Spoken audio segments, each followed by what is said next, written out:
Hi, I'd like to welcome everyone. I'm Stephen Procopio. I'm the president of the Public Affairs Research Council of Louisiana. PAR is a nonprofit, nonpartisan state policy organization and watchdog.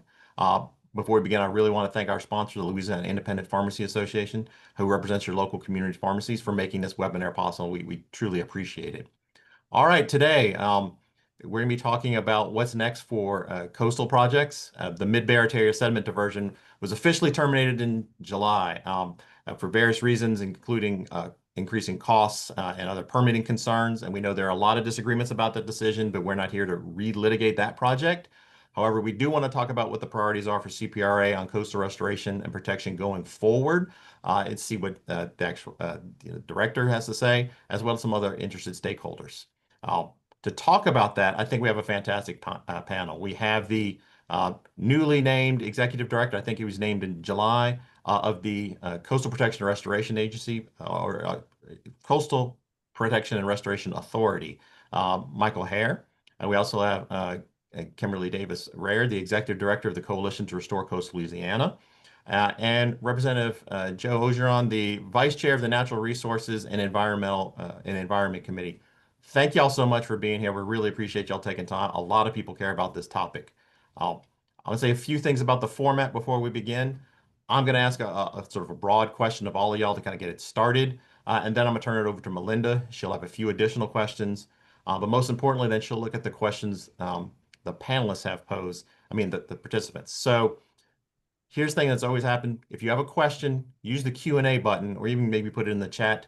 And then also try to get those in early, because what typically happens is no one puts in questions in the first 15 minutes, but everyone puts in questions in the last 15 minutes. So the sooner you can get it in, the better. And a reminder, this will all be on YouTube. We have our own channel and we will post that so you'll be able to share it with everyone later. All right. First question, broad, but I think very important. Louisiana, we just had our 20-year anniversary of Hurricanes Katrina and Rita, which heavily damaged many cities, parishes, communities across all of South Louisiana, including the entire New Orleans region. Katrina, in particular, prompted a focus on coastal protection and restoration work. So 20 years later, what do you think has been accomplished? Michael, why don't we start with you? Sure. Thank you. Good morning, everyone. I really appreciate the opportunity to be here today. I think looking back over 20 years, and certainly this is nothing I can take credit for, but I think the commitment from successive governors, successive chairmen, the community, local stakeholders, and our federal partners has certainly put the state in a position where we have a level of protection now that I think really gives citizens the confidence that when we have a hurricane coming toward us, we're better prepared for it. We can anticipate what those impacts are going to be. And quite honestly, we've had many tests over the past several years of hurricanes that without the protection and the investment, both at the state level and at the federal level, would have been devastating to communities. And we've been able to weather those storms. And so I think the foundation of what CPRA has been able to accomplish over the past 16 to 17 years, really starting with the master plan and the science and the planning that goes into that, has allowed our state delegation, our federally elected representatives, to swing above their weight class in Washington to be able to bring federal dollars down here to us to invest in both the protection and the restoration that's necessary for the entire coast. And just by way of background, when I got into public service, I was working for a representative who represented Southwest Louisiana. And so Hurricane Rita was sort of my baptism into the coastal environment, the devastation to our communities. And so seeing what Katrina did obviously made a lot of national news. It was heartbreaking, and I think was a wake up call to so many people. And then to see 30 days later, many of those who had evacuated to the west suffering again through that with Hurricane Rita, and really that entire coastal community response after those two hurricanes. So certainly don't want to overlook what the western side of the state suffered from. And again, I think we're sitting in a position now with a governor, with our chairman Dove, the agency and our federal delegation and our local partners in the legislature, where that alignment and that commitment to protection and restoration is really what's going to guide us for years to come. And I think it's a great opportunity to be here right now and moving new projects forward. But I'll end with one last thing. I think we had a kind of a hurricane preparedness meeting when I first started with the governor, and when we were done, one of the things he said was that this is not what he loses sleep over necessarily because of how well prepared the state is, because of our ability to respond, because of the protection that's in place. And we have so many other natural disasters, from rain events to riverine flooding to other things that are stressing our communities and can catch us by surprise. But sort of this one government, sort of single view that we now have, and being able to pull all of our partners together just puts us in a much better position to be able to protect our communities, get the evacuation orders in place, and then know that those systems are there to limit the damage going forward. Great, thanks. Kim, why don't you tell us what's the uh, your perspective on how we've improved and what we've done since Katrina and Rita? So, as Michael said, so much has been put into place since then, and we're positioned with a strong agency. We're positioned with amazing science. We are so fortunate, and yet there's still some fundamental lessons we continue to learn. And one is that we need long-term funding for what we need to do in the landscape. We're not going to be able to depend upon these one-time sources again and again.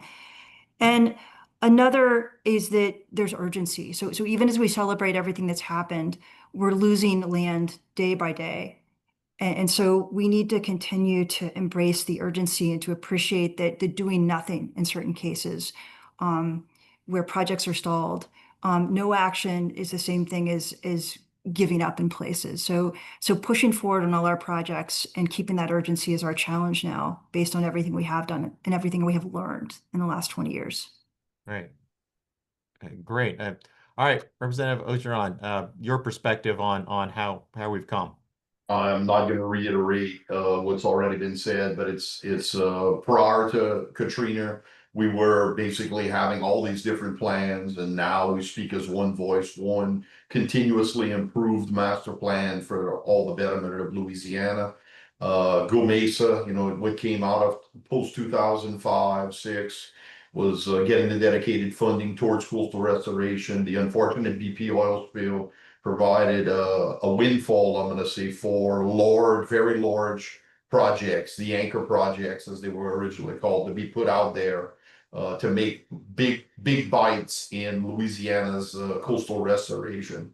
And lastly, to what Michael had said, to tag on to what doesn't keep the governor up at night when hurricane planning. If someone asked me, as you got into the state representative position, what was the one biggest thing you learned and it's pretty much how well prepared Louisiana is.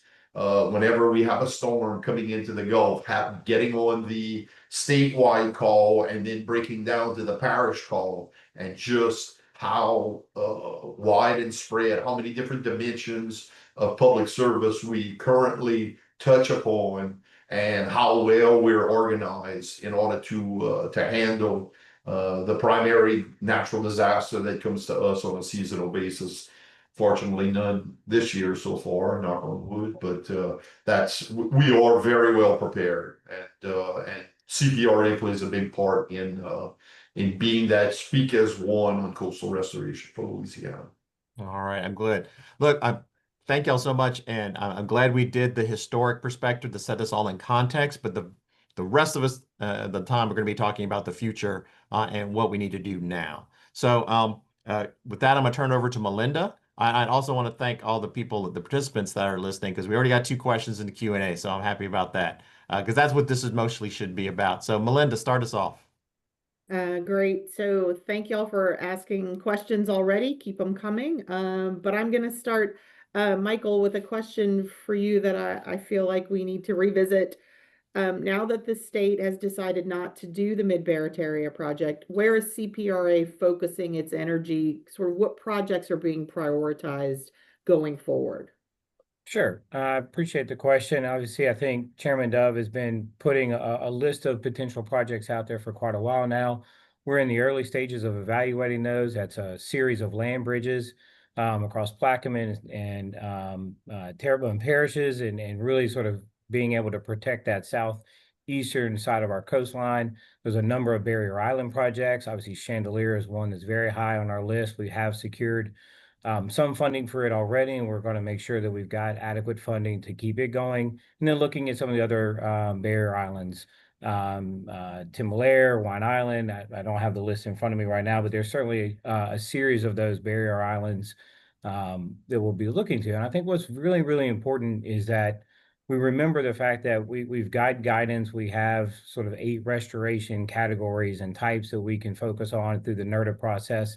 That's a well-defined process. That is what we will be using, guiding the securing of this funding going forward, putting those restoration plans together, bringing it to the TIG, and getting that approval. Obviously, with NIFWIF, we've got only 2 categories, and so barrier islands will be where we focus the energy there. So making sure that we follow the instructions of what was reached in those settlements, and making sure we follow those processes to a T going forward.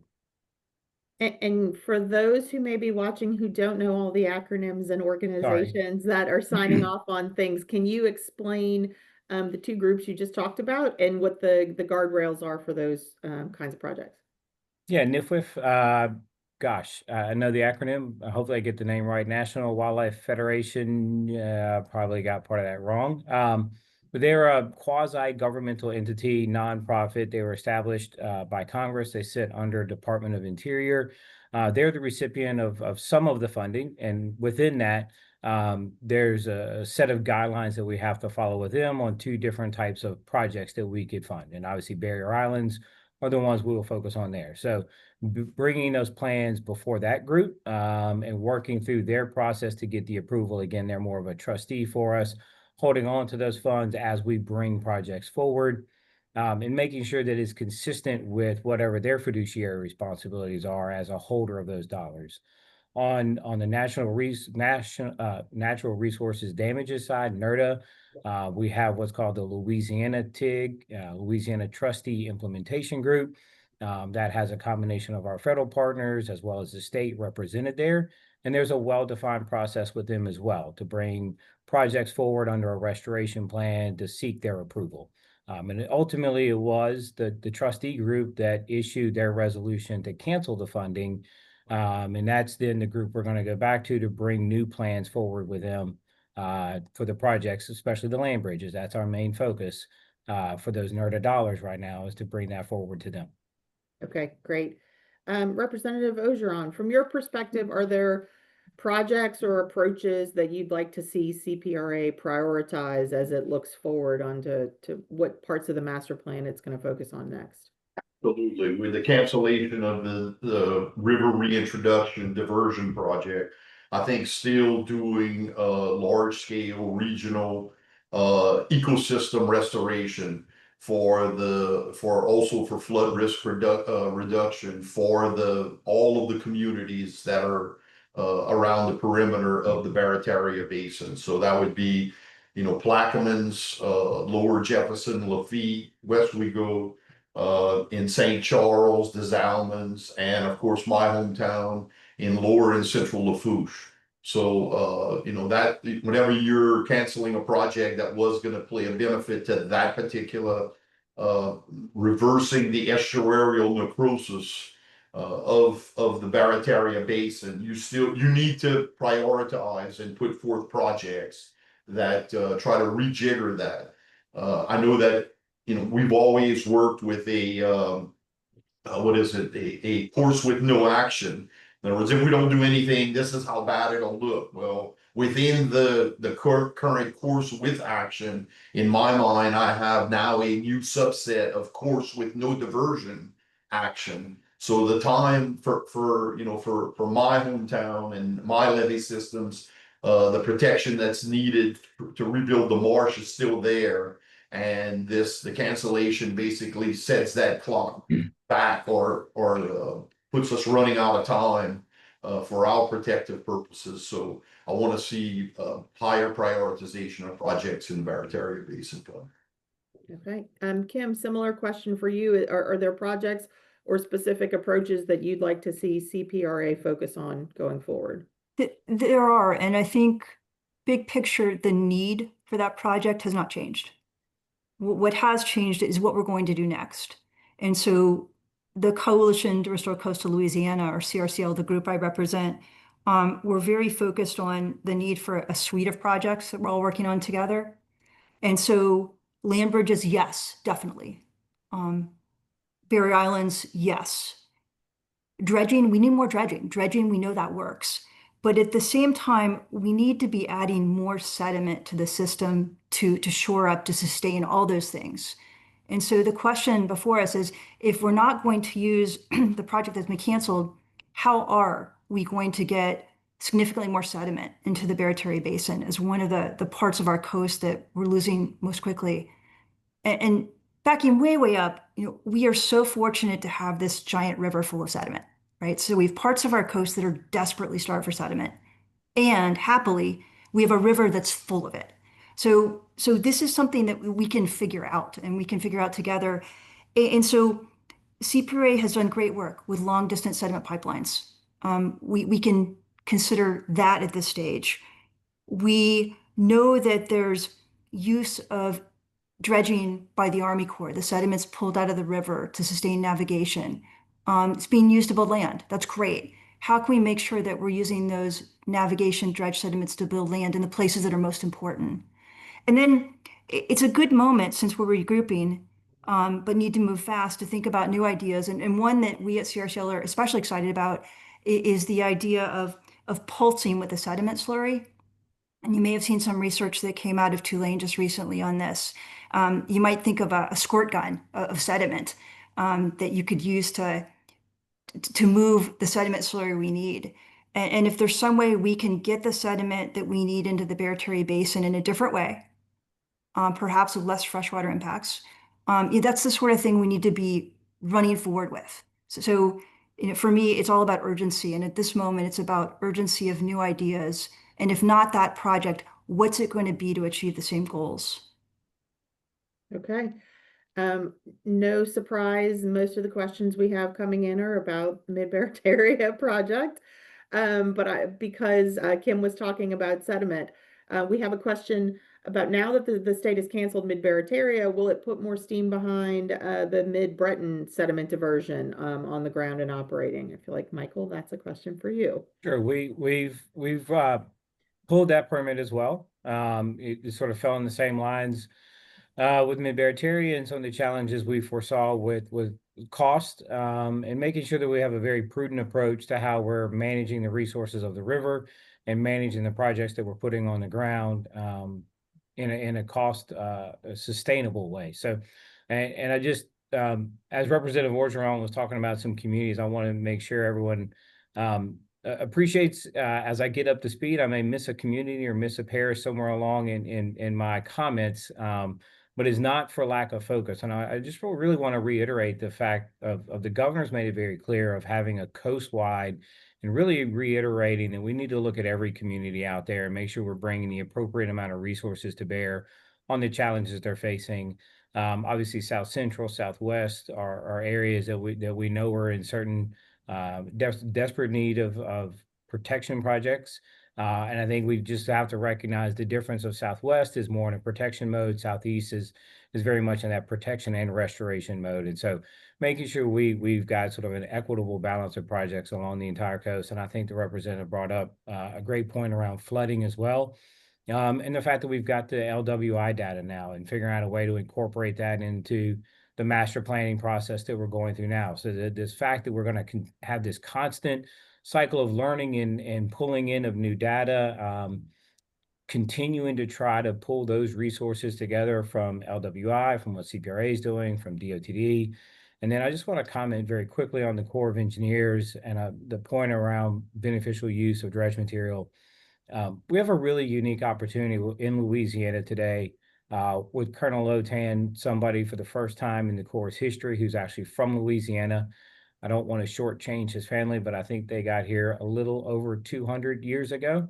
And so they have deep connections to the state. And it's one where I see an opportunity working with him over the next 3 years to tackle some of these problems and some of these challenges to ensure that we're using these resources to the maximum benefit possible, as well as looking at other policies where the Corps has money and we know at the state level we can implement those dollars maybe a little bit faster and still meeting the federal objectives with them.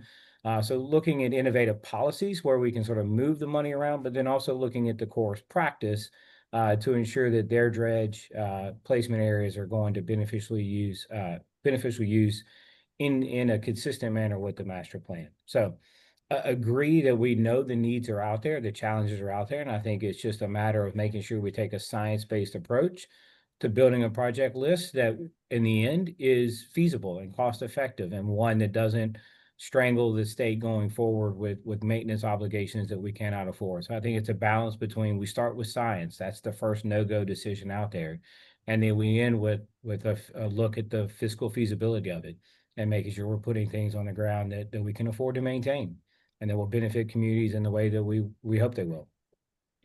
On the subject of finances, obviously everybody on this panel knows that the state is largely paying for master plan projects on dollars that are tied to the Deepwater Horizon oil spill. We got about $8.7 billion in settlement and recovery money. Most of it was allocated to coastal work, but that runs out, I think, around 2031.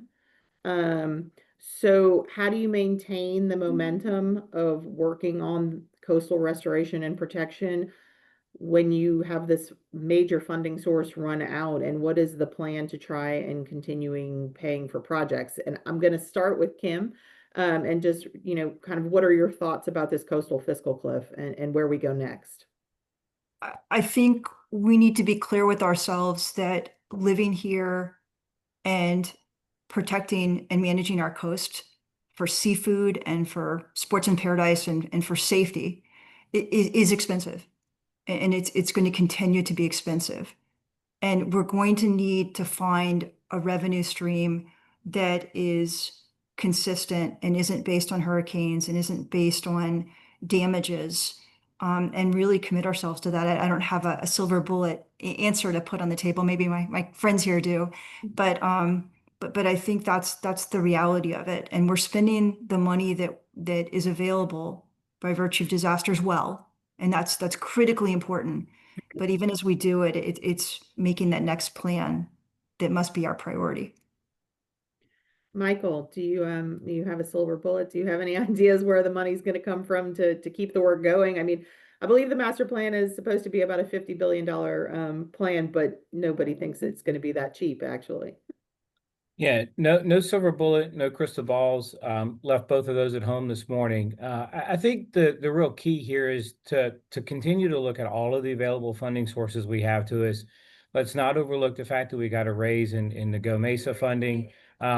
Hopefully being able to raise that cap here in the very near future. I think there's some opportunities as we continue to sort of guard ourselves against any erosion of the Go Mesa funds going to other national priorities. I don't want to take away from another national priority, but I think it's very incumbent upon us to continue to express to Congress the value of the investments made in South Louisiana and being able to capture the revenue that's being generated from our coast and being able to reinvest it into this part. This is not a Lafayette community or Abbeville community benefit. This is a national benefit.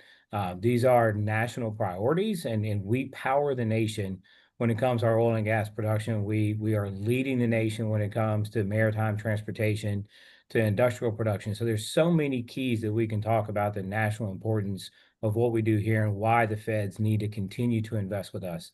We have an opportunity, I think, to find some additional loopholes on some taxing with QIPRA and goods that fall under that same category, but maybe being purchased online from foreign sources. You close that loophole, you find some additional dollars there. So it really has to be an all the above approach of finding every little loophole that's out there, making sure we have consistency in the way that we're talking about our policies and capturing those dollars. Anything about new revenue that's way above my pay grade. I think that's just not a conversation for me to lead on. I think what's important for CPRA to do going forward is to ensure that we help make the case, not only for our own state legislature, for our governor, and for the nation, based on the master plan, based on the science, world-renowned science that goes into this, and then the actual execution of our projects. And I believe it was the Water Institute maybe had put out a report right after Katrina anniversary that talked about the savings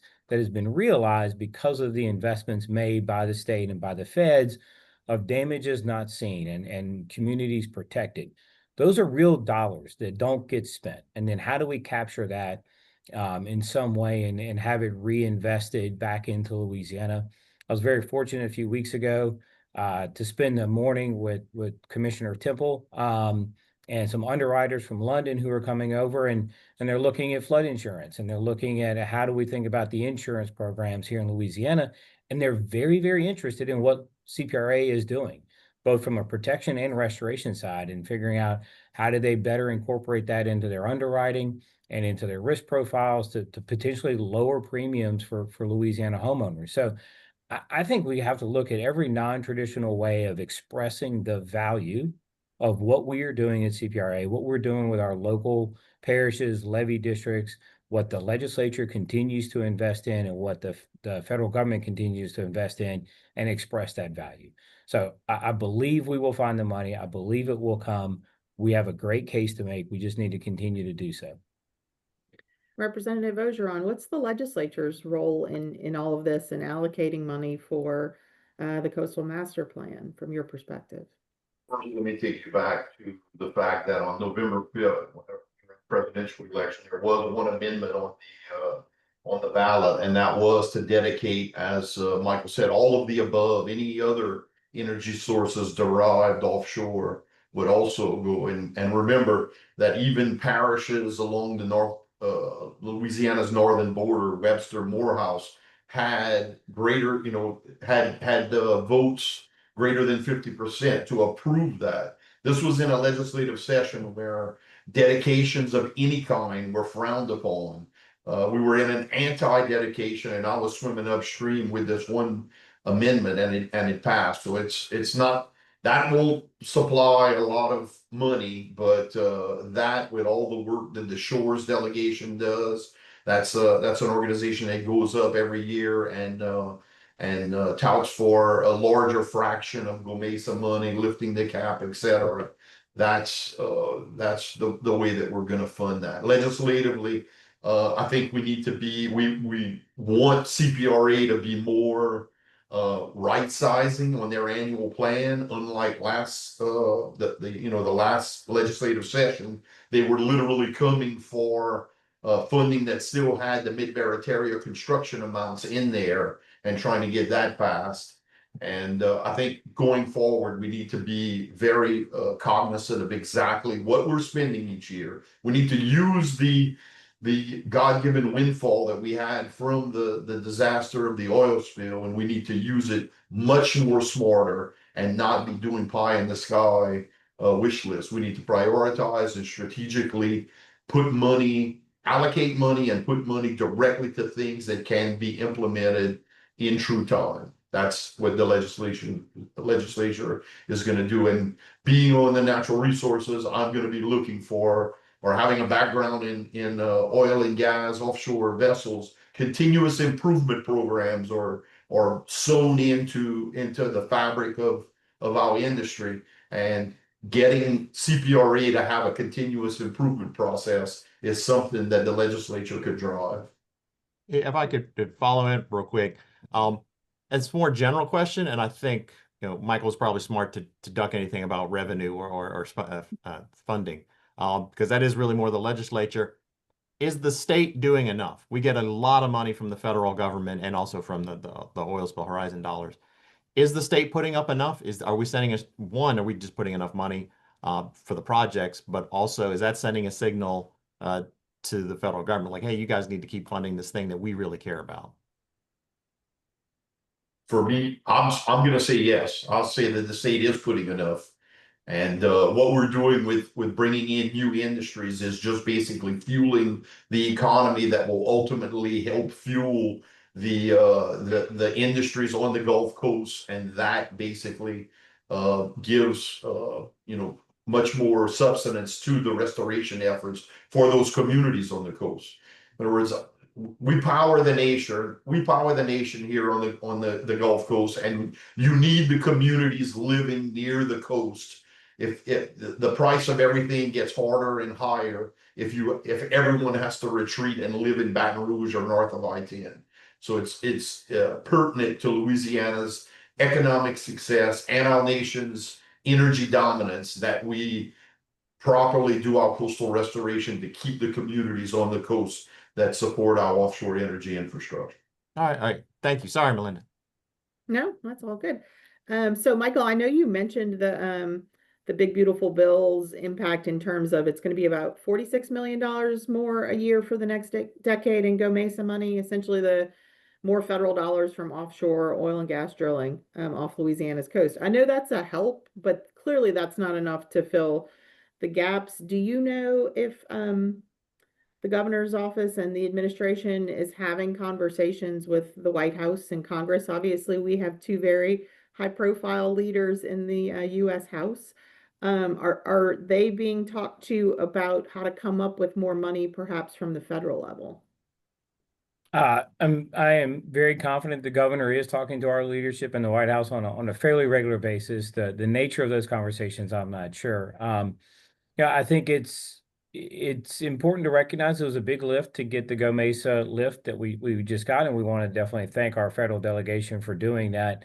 And then we will continue those conversations. But I mean, I think to go back year after year after year to constantly ask for yet another raise, yet another raise, yet another raise is challenging. And I think we just have to recognize the difficulties Speaker Johnson has of getting bills through.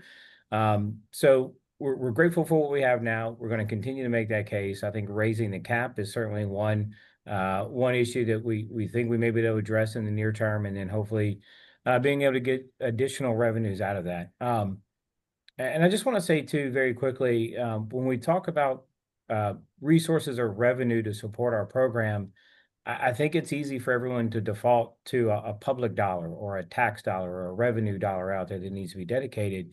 One of the things under the governor's new executive order, I believe it was called lightning speed, if I'm not mistaken, it was really trying to make sure that all branches of government come together to support industry here in Louisiana when they're coming to invest.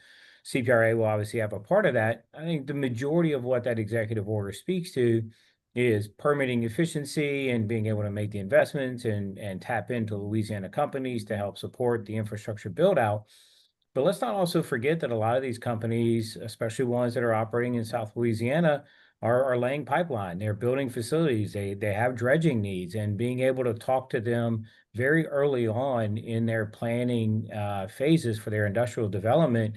How can we sync up a CPRA master plan project with their dredging needs and have the private companies being able to basically use their dollars to build projects that are consistent with what we're trying to do? Those are simple conversations. That just means we plan better ahead of time. And so I don't want to put a price tag on how much the LNG companies are spending on dredging. I'm sure someone can go look into that, but that's not an insignificant amount of money. And to make sure that every one of those public or private dollars, if you will, private dollars are being spent to maximize the public benefits that we want to get out of it, that's as good as money in the bank in my mind. And I think those are the kinds of conversations we need to be having. Certainly we can have it with the Corps on their sustained dredge program, but let's not forget our industrial partners that are good corporate citizens. They care about the environment as well. We just need to be able to give them the roadmap for what is in the best interest of the state so that they can make those timely investments when they're building out their projects. Kim, following up on Michael's comments, both of those things, what kinds of conversations does CRCL have at the federal level? I know y'all are regularly talking to people there, but also are y'all engaged in conversations with industry around these same kind of ideas? Yeah. So at various levels, we're working to build and demonstrate public support. And so at the federal level, I think the point that was made that Louisiana is providing a service to the country and beyond is just critical. And making sure that we tell our story and help others understand the leadership position we're in, the power we have, not just in our natural resources, but in our expertise, in our experience, the economic opportunity here. So we, like others, are engaging with our congressional delegation to that end. But public support, I think, is critical at so many levels, and I think of the local level.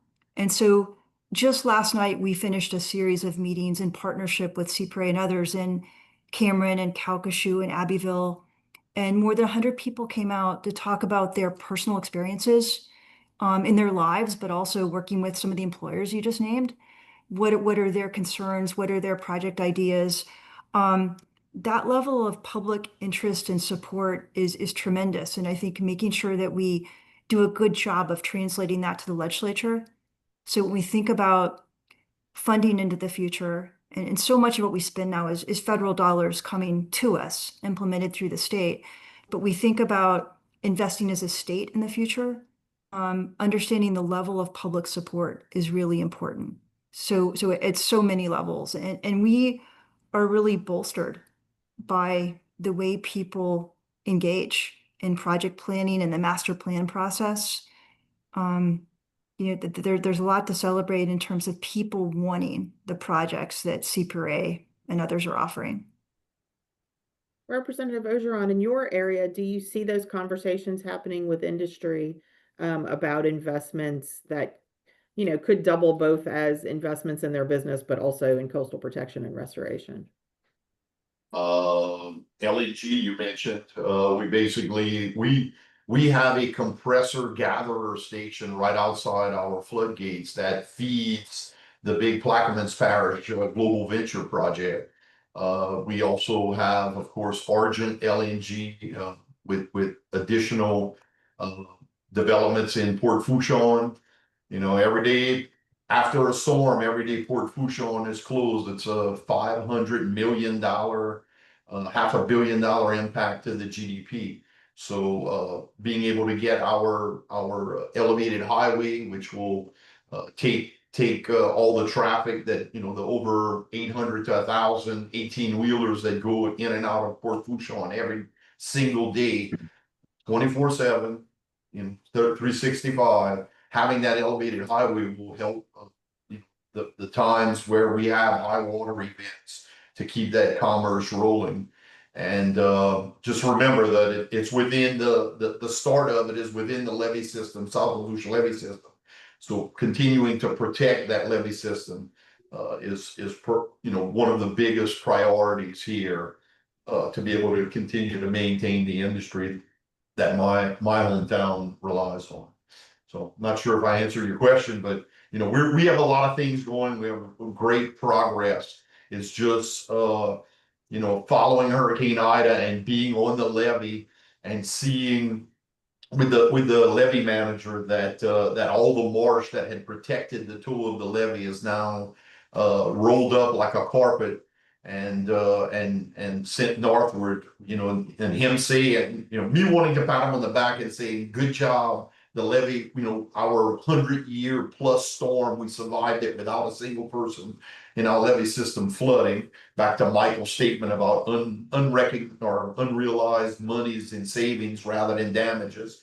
But he just basically said, remember, we have 18 feet of protection on the south end and only 12 feet of protection on the north end. And we rely on that marsh to attenuate that storm surge. That marsh that's not there anymore.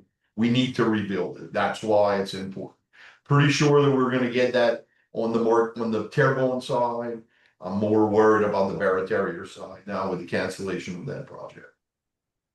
Michael, we have a question from someone saying that, referencing that you mentioned the governor is focused on a sort of coast-wide approach to restoration and protection. And this person is asking if there are examples of those efforts happening right now to achieve that goal of a coast-wide approach.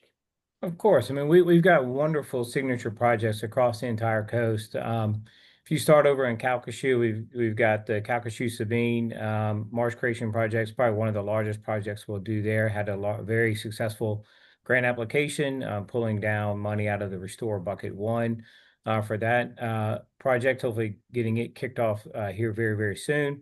We've had meetings in Vermilion Parish talking about restoration and protection around White Lake and being able to armor part of the GIWW. That is obviously a critical waterway, but as anyone who's traveled along it, the inability to maintain the widths of that system and the erosion into the marsh from GIWW obviously creates a great threat.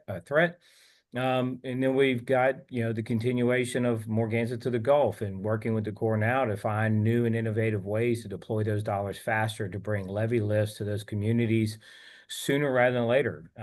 Completing the rock jetties down in Grand Isle, looking at the land bridges across Southeast, and the continuation of our barrier island restoration again across multiple barrier islands. So I think it's just really important that while I appreciate people wanting to get focused, and I think every local community should be focused on the projects that are really important to them, is to always make sure we step back and look at all of the projects that we're doing along the coast and seeing the totality of that investment that's being made and recognizing that it's never ever going to be a single project. I think somebody asked me if I had a silver bullet for the funding solution. We're not going to have a silver bullet on funding, or we're not going to have a silver bullet on protection, and we're not going to have a silver bullet on restoration. It's going to be a suite of projects, and it's going to be a dedicated effort over time, and that time is going to be years and decades. So what we're doing today is going to be fantastic, but that doesn't alleviate the need that we're going to have to continue those investments 10 years from now and 20 years from now. So this is a marathon. And I think it's very important that we look at the entire coast and recognize all of the projects we're doing, literally hundreds of them now. Obviously, there's going to always be a few signature ones that stand out and they grab a headline. But we're doing a lot to protect these communities and help restore those natural benefits along our entire coast. And we have somebody who is expressing that things like rock protections and the White Lake project are more short-term protections and a little more politically focused than science focused. And I just want to give you, Michael, the ability to respond to that and talk about why CPRA is focusing on things like the rock protection plans and the various projects around the state. How has science informed that? Sure. I mean, everything we're doing is guided by our master plan. The chairman has been very adamant about that. That's a commitment we have all the way from the governor down to everyone here at CPRA. The master plan is the starting place for it. Obviously, the annual plan guides us on any given year. And I think it's just a recognition that certain tools are very appropriate in certain areas around the state. And Southwest is definitely in a position where protection matters a lot. And I think it's able to protect the resources they have today. And being able to go in there and put those hardened structures, the rocks on there, Rockefeller's another great example as well, is really going to help ensure that those resources are not lost in the years and decades ahead. And so Southeast Louisiana and Southwest Louisiana just have fundamentally different sort of geographies and different challenges. And I think we have to recognize that.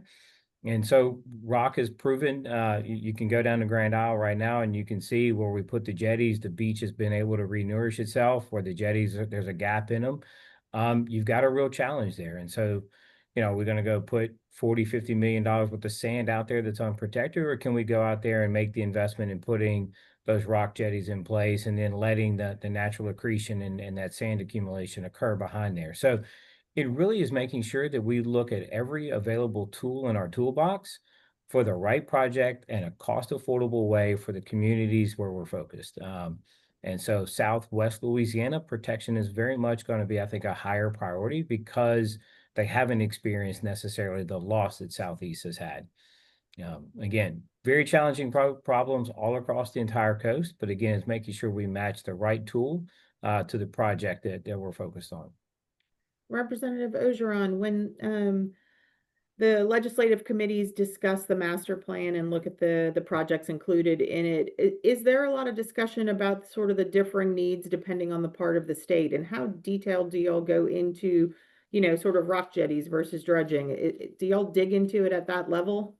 Well, we pretty much, we count on CPRE and the scientists and the modelers at CPRE to provide that information. Okay.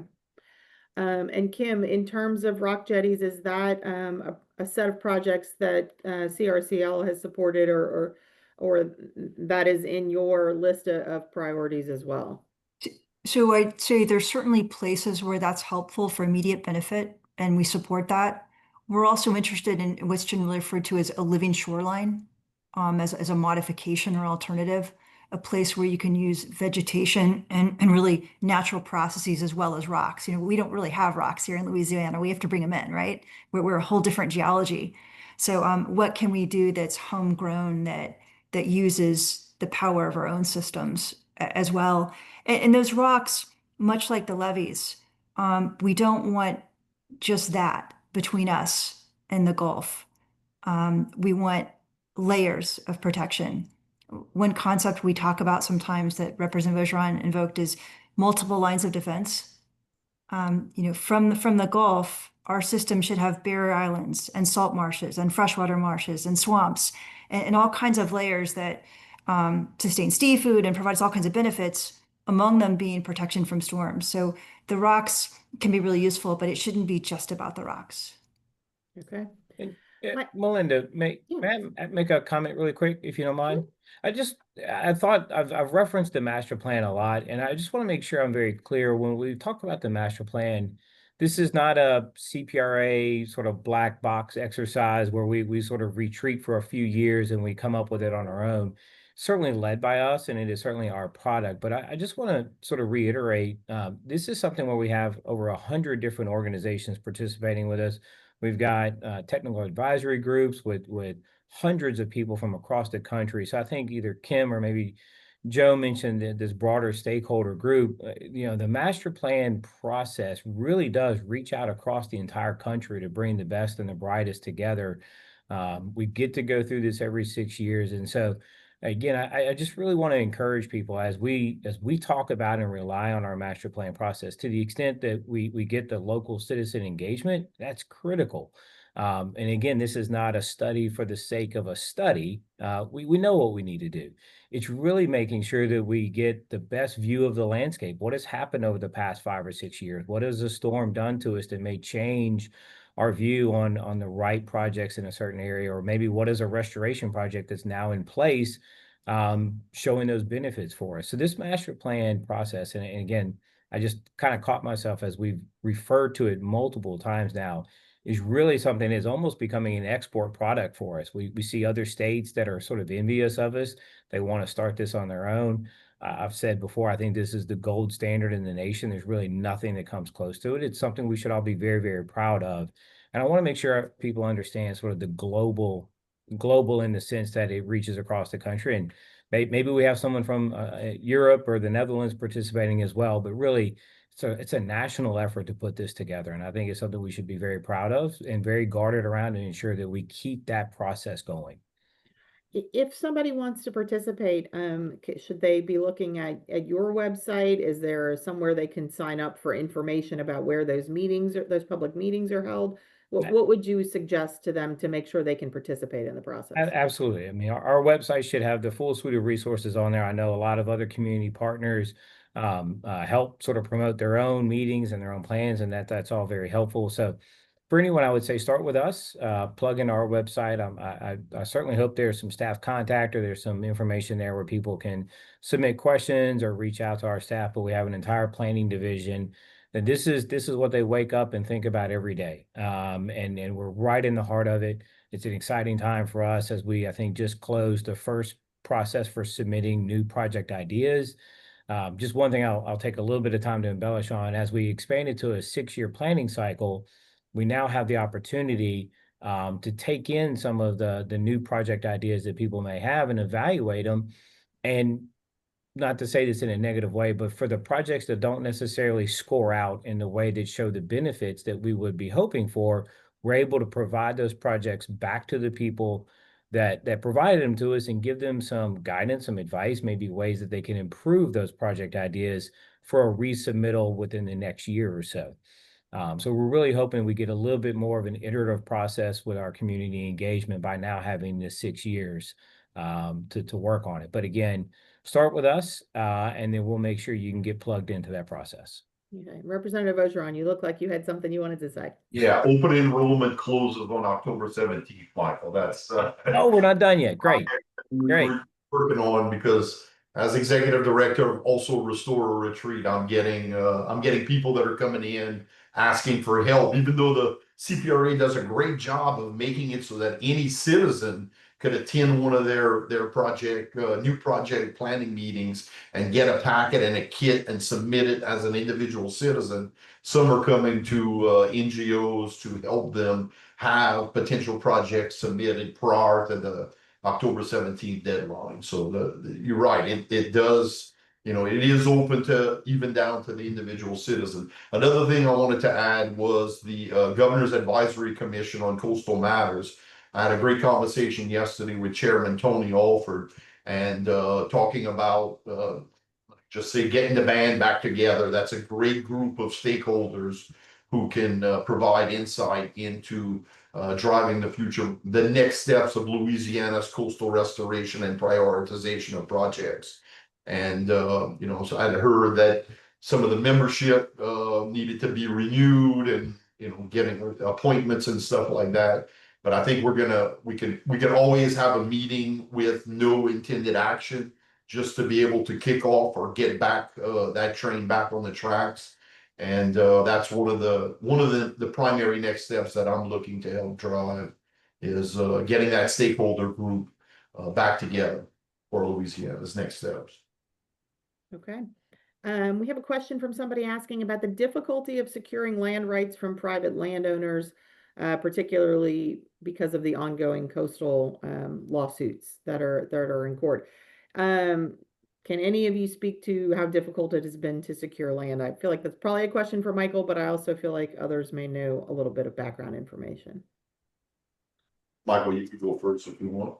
Sure. I look, we've got amazing landowner partners, large corporation, large private families, even down to just, small landowners. So I'd say every land deal out there is unique and probably brings its own set of challenges and opportunities.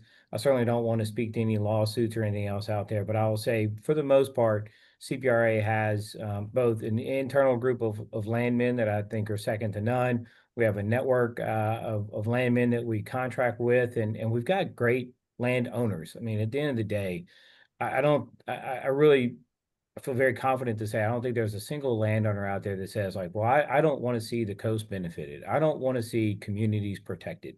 I think we always are going to have a number of challenges to work with.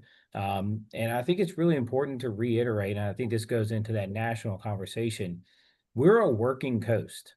And I think it's very different from what a lot of people outside of Louisiana think about. We often take it for granted, but to balance the agriculture industry, the oil and gas industry, the seafood industry, and making sure that we keep them in a healthy, productive position to sustain our communities, our families, our way of life, the culture we have here is as equally important as also getting the restoration project done and the protection projects done.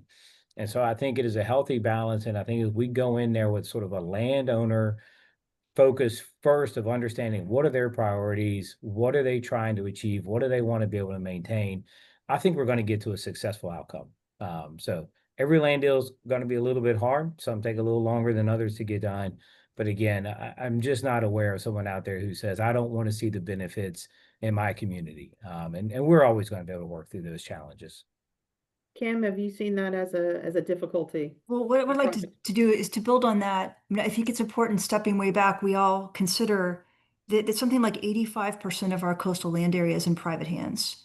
So the kind of projects that we all need are really wholly dependent upon the participation of those landowners. And at CRCL, we implement much smaller scale restoration projects than the agency. And we do it in large part to give people the benefit of understanding and learning and participating and getting muddy. But we deal with landowners too. And so often the landowners aren't just agreeable, but they're crazy helpful. They're supporters of our projects, they're promoters. So the landowners are critical to getting this done. And some of the big landowners are really tremendous partners. Okay. Representative Orgeron. Greatly helpful conservationists, landowners is what they are. Just looking for a little bit of not outright straightforward help, but just some assistance from the state on these dismissing these legacy lawsuits. And that's probably where the rub has been. Is that's all they're trying to do is get this past them in order to do what's best for the state. Michael, we have a good question that segues from what you were talking about earlier. Is there a website address that you can give those watching that they can give the master plan submission forms or get the master plan submission forms? Is there a specific website that they can submit their ideas? Yes, masterplan@la.gov. Again, masterplan@la.gov. That's great. Okay, that was an easy one to answer. Um, I actually think we're starting to get down to time, but I'll ask one more question before we probably need to wrap it up. Somebody is asking about, is there a plan in place for the old oil and gas, I'm not sure how to pronounce this word, sloughs? That are used to tow rigs, cut pipelines, and that are left non-backfilled. Is there a plan for dealing with these to rectify the added erosion shorelines that they've caused? It sounds like this person is saying they pose open problems and lines that the bayous can have saltwater intrusion. Building the old access canals, is that what you're Yes, talking it sounds like that's what he's asking about, and I'm sorry if I mangled your question, whoever submitted this one. But is there a plan for backfilling any of these like cut open spaces that the oil and gas industry used once upon a time to tow their rigs? I'll start very quickly because I don't think this is an area that we have a lot of jurisdiction. My understanding is I think there's often a permit in place and there's permit requirements to restore something once production is done. I'd have to defer to our regulatory community to maybe answer something like that. Obviously, anything out there that's sort of an open water area that can allow for increased wave action and potential saltwater intrusion. Any of those things are going to be threats to us. But again, I think we have to remind ourselves we have a very vibrant, healthy working coast, a strong economy down here. And so I really look to our regulatory agencies to make sure that they're ensuring that those companies can operate in a very profitable, successful way. And then when they're done, meeting the fulfillments of whatever the permit may ask for them to do to restore or to return that land to a precondition. But again, we're not a regulator. We're not in that business, and I certainly don't want to get into it. We're project focused. We got to go build stuff. So Good. Yeah, no, good for you. Sort of high level question to finish off. We've talked about sort of start off with the history, and then we've gone through what the projects we're looking at right now. I want to look a little more long term, and I'm going to give you a heads up, Representative. I'll start with you first. But everyone, I'd like to know what's your biggest source of concern about what we have with our coast, and then what is your biggest source of optimism for the future? And then so Representative, then Kim, and then Michael, you'll get to finish up. So Representative Orgeron, biggest source of concern in terms of our coastline, but then the biggest source of optimism you have as well. Biggest source of concern would be to remove political vacillations from administration to administration out of the science-driven coastal master plan. Thinking out the box, how important is coastal restoration to Louisiana? Is it as important as insurance and agriculture or elected positions like Public Service Commission? Should maybe the chairman of CPRA be an elected position? I'm just thinking out the box going forward. Is it that important, rather than being a governor appointed position? Optimistically, I think what the current administration is doing for bringing industry into Louisiana is great going forward for our working coast. I believe that our working coast, the economy of it will help fund our restoration and long-term resiliency and sustainability. So that's what I'm optimistic about. Okay, great. Kim. Hard answer to follow. One concern that I have, and on behalf of CRCL, is that we really step back and think about how we utilize the sediment that's available to us. And this isn't the problem across our coast, but in certain parts. And we've known about this for so long. In the 60s, Woody Gagliano, LSU scholar who was the grandfather of a lot of the science and action we celebrate now, said that we needed to learn to control and direct sedimentation. I mean, these are not new ideas, but how are we really going to use all the sediment that's available to us? And we're excited to see the evaluation of different ideas about how we're going to meet the need in the Barataria Basin in particular. So that's a concern, and I think they're great options and ideas to pursue there. And on the hope side, think that we can be hopeful that we can move quickly when we need to. And when we come to decisions, we can run forward. And one great example is when the surge barrier was built around New Orleans. I think that project went from concept to completion, something like 36 months. So all the planning, the careful evaluation, the science, the safety, all that's completely necessary. But when we're ready to move, we have the ability to move quickly. And that's our challenge. How can we move more quickly? All right. Thank you so much. And Michael, you get the last word. Yeah. A concern, and it's a lot to ask, and you've only been in there a couple of months, but concern and also a source of optimism. Yeah, I honestly, not to dodge the question, I'm not sure I have too many concerns. I've said to people, I really only wake up every day with good problems. We've got a sustainable source of funding right now. We have a robust master plan. We have an aggressive annual plan. We've got great community partners. So I think the real optimism is when we look back over the 20 years, we're starting to see the real evidence of the investment we're making. It was said to me a Category 2 hurricane can hit Louisiana today, and we may not even get a disaster aid bill out of it because of how much we've been able to reduce those damages and protect people, protect property, and our way of life. And so the fact that we get to make those same investments every year going forward, and we can continue to double down on it, I think the optimism I have is that we can deploy these dollars faster. We can bring those benefits to the communities sooner. And I think the real thing we're going to have to start to look at some point in the future is the overall operation and maintenance of the entire investment we've put into our state. At some point, the things that were new to us will be 20 years old. They'll be 30 years old, and making sure that we can maintain that level of investment.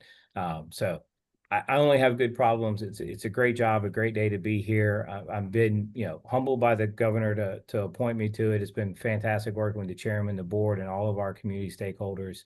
And I'm just ready to go build some stuff. I want to thank all of y'all. That was fantastic. A great conversation. I covered a lot of different topics. Unfortunately, we didn't get to all the questions, and we really tried to, but there was a lot of really good conversation that happened as well. I want to thank y'all for your, modeling civic discussion as we should, which is even more necessary now. And I want to thank all of the people that were following. I want to remind everyone that this will be on our YouTube channel, so it'll be available later. You can share it with your friends and colleagues. Real quick heads up. So we actually have our topic for next month. We're going to have, it's going to be on truancy. And I think we're going to have some really good panelists there. It's obviously a big issue facing everywhere, but particularly in Louisiana. Once again, thank y'all so much. I really appreciate this. Thank Thank you. Thank you.